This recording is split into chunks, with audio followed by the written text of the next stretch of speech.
Ces vacanciers sont venus en famille de l'Essonne. En pleine alerte orange canicule, ils ont eu la désagréable surprise de se retrouver sans courant dès le début de leur séjour. Bien, nous sommes arrivés samedi matin, on a été impactés parce qu'on a eu la coupure directement. Le frigo en panne, etc. Pas de clim pour les enfants. Même problème chez Michel et Marie-Claude Filoche dans leur résidence secondaire. Ce couple regrette les coupures. On n'a plus de clim, il n'y a plus rien du tout qui fonctionne. Puis alors toute la nuit, ça coupe, ça revient, c'est vraiment le merdier, quoi. Et on paye de l'électricité.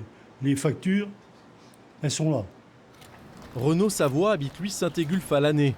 Ce Fréjusien se rend chez son assureur pour se faire rembourser plus d'une centaine d'euros de nourriture congelée qu'il a perdue à cause des coupures. Oui, c'est un problème très récurrent en plus, qui est constamment et tous les ans, et c'est le même problème.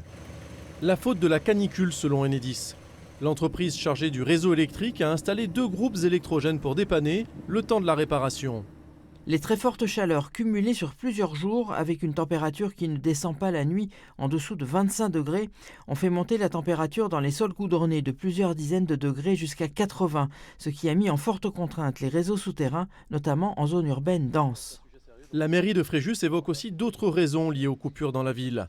En été, la population et les besoins en électricité augmentent avec l'arrivée des touristes. On est dans une période où la population sur Fréjus est multipliée par 3. Donc ces réseaux-là devraient normalement être conçus pour absorber cette population. Maintenant, on comprend que le réseau est quand même très grand, développé, mais on va travailler avec Enedis sur des mois un peu plus creux pour pouvoir arriver à une situation correcte pour les étés prochains. Près de 30% du réseau est ancien et souffre de la chaleur.